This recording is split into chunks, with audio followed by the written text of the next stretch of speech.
Hello दोस्तों, मैं Arun Kumar VDS study centre में आपका स्वागत करता हूँ। चलिए, आज हम 10th क्लास से हमने 10th क्लास मैथमेटिक्स से टॉप 5 क्वेश्चंस की सीरीज चलाई हुई है, जिसमें कि हमने इससे पहले 5 क्वेश्चनों की वीडियो बनाकर अपने चैनल पर अपलोड कर चुके हैं। ठीक है, तो यहाँ पर हमने कुछ क्वेश्चन लिए हैं। यहाँ पर आपके सामने 3 क्वेश्चन हैं और 3 ये क्वेश्चन करने के बाद इसके बाद 2 क्वेश्चन और देखेंगे। तो ये इस टाइप से आपको 5 क्वेश्चन, ये टॉप 5 क्वेश्चन है जो कि बोर्ड परीक्षा में आए हुए हैं। मैंने यहाँ पर नोट भी किया है, ये यूपी बोर्ड परीक्षा में आए हुए हैं। ठीक है, तो हम 1 बाई 1 करके इनके देखेंगे, इनका सॉल्यूशन क्या होगा। तो फर्स्ट क्वेश्चन जैसे कि यहाँ पर है कि 2 संख्याओं का गुणनफल 1080 है तथा उनका एचसीएफ 30 है। एचसीएफ आपको गिवन है। यहाँ पर दोनों संख्याओं का गुणनफल कितना दिया दोस्तों, मेरे प्यारे बच्चों, कितना दिया है? 1080। ठीक है, और एचसीएफ आपका 30 है। आपसे क्या पूछा है? एलसीएम। तो मैंने आपको एक फॉर्मूला नोट करा रखा है। जब भी आपसे जो भी पूछेगा आपने लिखना, जो एलसीएम पूछा है तो एलसीएम आपको इधर ही लिखना है। एलसीएम यहाँ पर 2 संख्याओं का गुणनफल, यदि आपसे एलसीएम पूछा है तो नीचे आएगा एचसीएफ। क्लियर है? ऊपर आ जाएगा 2 संख्याओं का गुणनफल। 2 संख्याओं का दोस्तों यहाँ पर क्या आएगा? 2 संख्याओं का गुणनफल। क्लियर है? तो दोस्तों यहाँ से आपका आता है 2 संख्याओं का गुणनफल।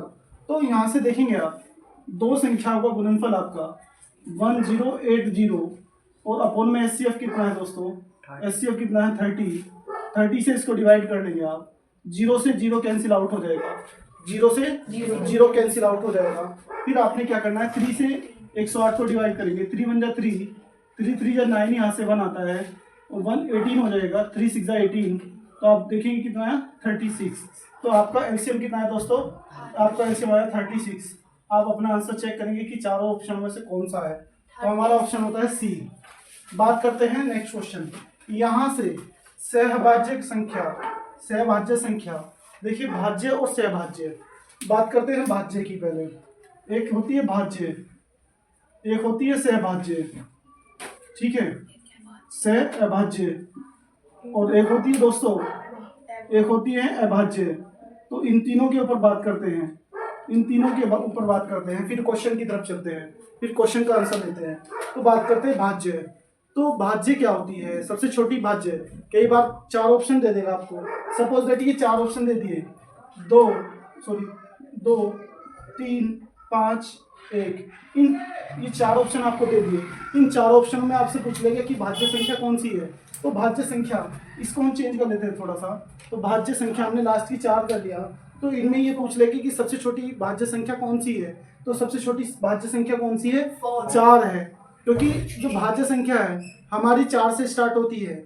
सबसे छोटी भाज्य संख्या 4 है और 4 से ही स्टार्ट होती है। 4, जैसे कि हम स्टार्टिंग तो 4 से होगी, और जितनी भी ऊपर की संख्या हैं उनमें से प्राइम नंबर मीन्स आप अभाज्य संख्या निकाल लेंगे तो सारी की सारी भाज्य संख्या होगी। तो सबसे छोटी 4, फिर होती है 6, फिर होती है 8, 9, 10, 12, 14, 15, 16, ये सारी क्या है? ये आपकी भाज्य संख्याएं होती हैं। सबसे छोटी 4, 6, 8, 9, 10, 12, इस तरह से ये सारी क्या है? ये आपकी भाज्य संख्याएं हैं। बात करते हैं सहभाज्य संख्या। क्वेश्चन भी हमारा सहभाज्य संख्या पे है, तो क्वेश्चन यहाँ से भी पूछा जा सकता है कि सबसे छोटी भाज्य संख्या क्या है। तो आपने वो ऑप्शन लगाना है। तो सबसे छोटी भाज्य संख्या कौन सी है? तो सबसे छोटी 4 है, तो आपका आंसर होगा 4 है, क्योंकि यहाँ से 4 से स्टार्टिंग हुआ है। तो ये क्वेश्चन यदि आता है तो आपको आंसर, ठीक है, क्लियर है, कर लोगे? ठीक है, आगे चलते हैं। बात करते हैं इस क्वेश्चन के ऊपर। सहभाज्य संख्याओं का एक युग्म, ये बोर्ड परीक्षा में भी आया आपका। ठीक है, ये बोर्ड परीक्षा में भी आया है, तो हम इसको यहाँ से रफ कर लेते हैं, स्पेस। ठीक है, हमारे पास स्पेस हो जाएगा। तो बात करते हैं किसकी? सहभाज्य संख्या की। भाज्य को हटा लीजिए, सहभाज्य संख्या। देखिए, सहभाज्य संख्या कोई भी 2 नंबर का पेयर होगा, कोई भी 2 नंबर का पेयर। तो बात करते हैं इनकी पहचान कैसे करेंगे कि ये सहभाज्य संख्या है, जिसको हम सहभाज्य संख्या को को प्राइम भी बोलते हैं। क्या बोलते हैं दोस्तों? को प्राइम नंबर। ठीक है, को प्राइम नंबर। ठीक है, अब बात करते हैं किसकी? को प्राइम की। को प्राइम, आप सहभाज्य को इंग्लिश में को प्राइम बोलते हैं। ठीक है। और यहाँ पर इसको अभाज्य को प्राइम बोलते हैं दोस्तों, अभाज्य को बोलते हैं प्राइम नंबर, ठीक है। और जो हमने पहले किया था भाज्य, इसको बोलते हैं कंपोजिट नंबर, ठीक है। यहाँ तक क्लियर है। अब बात करते हैं सहभाज्य की। तो सहभाज्य इसमें कौन सी है, तो कैसे पहचान करेंगे, तो जिन दो नंबर का एचसीएफ यदि 1 आ जाए, दोनों नंबर का एचसीएफ 1 आ जाए, पहले ए ऑप्शन चेक करते हैं। तो सहभाज्य की क्या पहचान है दोस्तों, सहभाज्य की पहचान क्या होनी चाहिए, उन दोनों नंबर का एचसीएफ कितना आना चाहिए, 1। यदि दोनों नंबर का एचसीएफ 1 आता है तो हमारी सहभाज्य संख्या है। यदि 1 नहीं आता है तो फिर वो सहभाज्य संख्या नहीं होगा। तो दोस्तों बात करते हैं 18 के फैक्टर कर लीजिए। 2 मल्टीप्लाई कितना 3 मल्टीप्लाई 3, 2 3 या 6 3 जा 18, मीन्स कह सकते हैं 2 3 6 3 18। बात करते हैं 25 5 गुना 5। यदि दोनों का एचसीएफ लें आप, यदि दोनों का एचसीएफ लें दोस्तों, तो यहाँ पर कुछ भी कॉमन नहीं है, तो यहाँ पर कुछ भी कॉमन नहीं है। जब यहाँ पर कुछ भी कॉमन नहीं है तो यहाँ पर कुछ भी कॉमन नहीं है, ठीक है। इसका आंसर डी आएगा, हम ही रहे। तो यहाँ पर कुछ भी कॉमन नहीं है, ठीक है दोस्तों। तो यहाँ पर कुछ भी कॉमन नहीं है। जब इस तरह की कंडीशन आ जाए कि कुछ भी कॉमन ना हो तो आपका आंसर कितना आता है 1, ठीक है। यहाँ पर 1, क्योंकि 1 एवरी नंबर का क्या होता है, कोफिशिएंट होता है, गुणांक होता है, ठीक है, गुणनखंड होता है। तो यहाँ पर 1 आएगा, तो यहाँ पर क्या आएगा 1।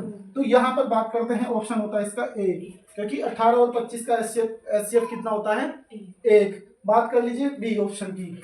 यदि आप बी ऑप्शन की बात करते हैं, बी की, यहाँ पर देख लीजिए बी ऑप्शन की बात करते हैं 5 के फैक्टर क्या होंगे दोस्तों, 5 मल्टीप्लाई 1 कर लीजिए, ठीक है। यहाँ पर देखिए 15 को कैसे लिख सकते हैं 3 मल्टीप्लाई 5 इंटू 1।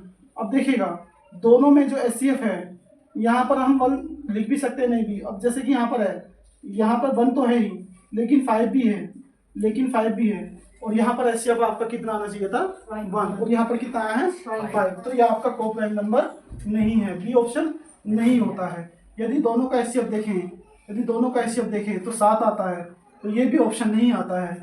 यदि दोनों का एचसीएफ देखें तो 31 ही आता है। 31 3 93 होता है, 31 3 93 होता है।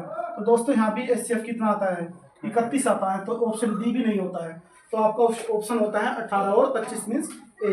क्लियर है? यस। तो यहाँ से सेकंड क्वेश्चन क्लियर हुआ। बात करते हैं किसकी, अभाज्य संख्या। तो यहाँ पर हमने अभाज्य संख्या के बारे में भी बताना था।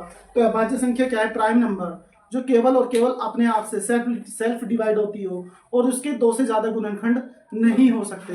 तो जिसके ओनली 2 गुणनखंड होते हैं, एक तो खुद और एक 1। समझ में आई बात नहीं? जैसे प्राइम अभाज्य संख्या की बात करें, आपसे क्वेश्चन ये भी पूछ सकता है कि सबसे छोटी अभाज्य संख्या क्या है, तो ऑप्शन होगा आपका 2, ठीक है। तो ऑप्शन आपका होगा 2। सबसे छोटी अभाज्य संख्या बात करेगा तो सबसे छोटी अभाज्य संख्या, तो यहाँ से आंसर आता है 2।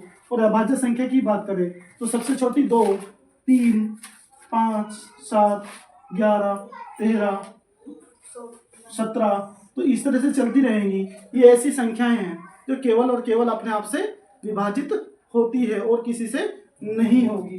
क्लियर है? बात करते हैं नेक्स्ट क्वेश्चन की। ये जो नेक्स्ट क्वेश्चन है ये भी बोर्ड परीक्षा में आया है, तो बात करते हैं इसकी। नेक्स्ट क्वेश्चन नंबर 7, ठीक है। तो 7 क्वेश्चन यहाँ पर m = 5 n = m + 7। तो यहाँ से हम दोनों की वैल्यू फाइंड कर लेते हैं। हमें m की तो गिवन है दोस्तों, मेरे प्यारे स्टूडेंट, m की तो यहाँ से गिवन है, तो हमने किसकी फाइंड करनी है, n की फाइंड करनी है। तो m की वैल्यू यहाँ से उठा करके यहाँ पर पुट कर लीजिए 5 + 7। यहाँ से आपकी n की वैल्यू कितनी हो जाएगी, 12 हो जाएगी। कितनी हो जाएगी, 5 + 7 12। तो दोनों की वैल्यू यहाँ से हमें मिल जाती है। तो फिर दोस्तों हमें किसकी वैल्यू फाइंड करनी है, तो दोस्तों यहाँ से m² + n² की वैल्यू फाइंड करनी है। ये रूट के अंदर है, तो फाइनल में जो आंसर आएगा उसका स्क्वायर रूट फाइंड करना है, ठीक है। तो यहाँ से देखिए दोस्तों, वैल्यू ऑफ m की value 5, square of 5 plus value of n की वैल्यू है दोस्तों 12, स्क्वायर ऑफ 12। तो नीचे तक आ रहा है दोस्तों, बच्चे यहाँ तक आ रहा है, ठीक है, क्लियर है। बात करते हैं आगे। 5 का स्क्वायर 25, 12 का स्क्वायर कितना होता है दोस्तों, यार बच्चों कितना होता है 144। तो यहाँ से दोनों को ऐड करिए, इन दोनों को ऐड करेंगे 169 आ जाएगा 169 और 169 किसका स्क्वायर 13 है का। तो ये 13 का है तो 13 इसका स्क्वायर रूट हो जाएगा दोस्तों तो आंसर आ जाएगा 13। तो दोनों में आंसर चेक करेंगे चार ऑप्शन हो गए तो ऑप्शन होता आपका होता है सी तो ऑप्शन आता है आपका सी। तो चलिए नेक्स्ट जो इसके दो क्वेश्चन है अभी देखते हैं पहले इसको नोट करिए और आप इसका स्क्रीनशॉट भी ले सकते हो ठीक है। देखिए क्वेश्चन नंबर 9 की तरफ चलते हैं। क्वेश्चन नंबर 9 क्या है दिया गया लेस है देखिए दिया गया लेस है 132 और 288 का कितना है 31 68 तो मैं से 132 और 288 का क्या होगा तो इसमें इन दोनों का मैं से पूछा है तो मैं से निकालने का बहुत अच्छा मेथड भी है या तो आप इन दोनों के प्राइम फैक्टर कर लीजिए और प्राइम फैक्टर करने के बाद जो कॉमन नंबर आएंगे जो कॉमन डिजिट आएंगे उनको फाइंड कर लीजिए और फिर उनकी मल्टीप्लाई करके जो भी आंसर आएगा तो फिर वही फाइनली आपका आंसर होगा ठीक है। एक इसमें एक मेथड ये भी है आपको क्या फाइंड करना दोस्तों लेस है तो मैंने अभी एक फॉर्मूला नोट कराया था इससे पहले नीचे कितना हो जाएगा लेस है तो यहाँ पर क्या जाएगा बेटा लेस है तो यहाँ पर एक संख्या गुना दूसरी संख्या तो दोस्तों यहाँ पर एक संख्या गुना दूसरी संख्या तो ये एक संख्या गुना दूसरी संख्या यहाँ से भी आप इसको फाइंड कर सकते हैं।